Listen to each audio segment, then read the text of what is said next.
ఆంధ్రప్రదేశ్లో కూటమితో పాటు అధికారంలో ఉన్న బీజేపీ తన సొంత బలాన్ని పెంచుకోవడానికి ప్రయత్నిస్తుంది. ఎందుకంటే వచ్చే ఎన్నికల్లో బీజేపీ, జనసేన, పవన్ కళ్యాణ్ బీజేపీ తోటి చాలా క్లోజ్ లోనే ఉన్నాడు. ఎందుకంటే ఆ రెండు పార్టీలు కలిసి ముందుకెళ్లే అవకాశం కూడా ఉంది. బీజేపీ అనేది ఇప్పటికీ ఆంధ్రప్రదేశ్లో వైసీపీకి మరియు టీడీపీకి సమదూరం పాటిస్తూ వచ్చింది.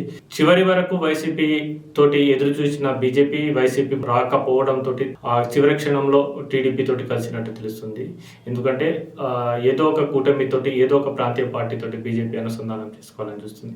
కానీ వచ్చే ఎన్నికల నాటికి వైసీపీని పూర్తిగా నిర్వీర్యం చేసి ఆ స్థానంలో బీజేపీ, జనసేన తాము ఎదగాలనే ప్రయత్నం చేస్తున్నట్టు తెలుస్తుంది. ఎందుకంటే జగన్కి అత్యంత సన్నిహితుడైన అనేక కుటుంబ వ్యవహారాలతో పాటు పార్టీ వ్యవహారాలు, ఆర్థిక వ్యవహారాలు అన్ని అంశాలలో తోడుండే విజయసాయి రెడ్డి వైసీపీకి రాజీనామా చేసి రాజకీయ నుండి వైదొలుగుతున్నాడు ప్రస్తుతానికైతే ప్రకటించారు.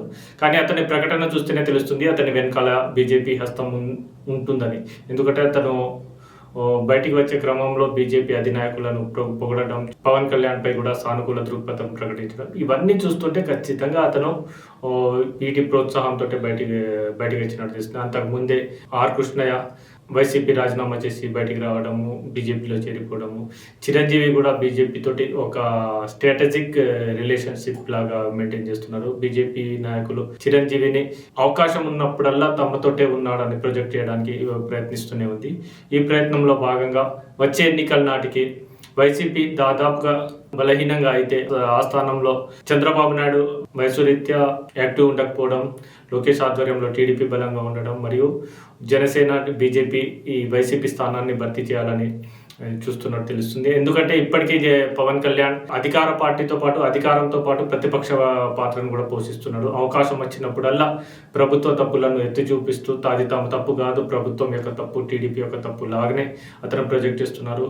తిరుపతి లడ్డు వ్యవహారం కావచ్చు, తొక్కిసలాట వ్యవహారం కావచ్చు, హోంమంత్రిపై అతను చేసిన వ్యాఖ్యానాలు కావచ్చు, అనేక వ్యాఖ్యానాలను మనం చూస్తే ప్రభుత్వంలో జరిగే తప్పులు తమ తప్పులు కాదు అని ప్రొజెక్ట్ చేయడానికి ప్రతి క్షణం ప్రయత్నిస్తున్నారు. తమ ఇమేజ్కు ఎలాంటి డ్యామేజ్ లేకుండా మాత్రం బీజేపీ మరియు పవన్ కళ్యాణ్ ప్రయత్నిస్తున్నారు.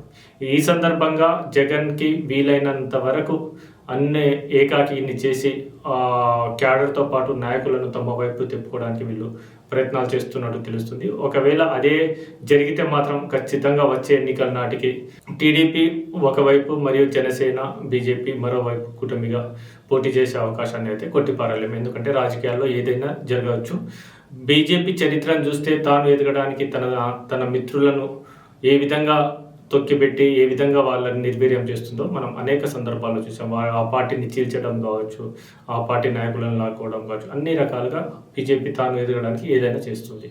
అందులో భాగంగానే వచ్చే ఎన్నికల నాటికి బీజేపీ ఆంధ్రప్రదేశ్లో ముఖ చిత్రం మారే అవకాశం అయితే ప్రస్తుత పరిస్థితుల్లో మాత్రం కనిపిస్తూనే ఉంది.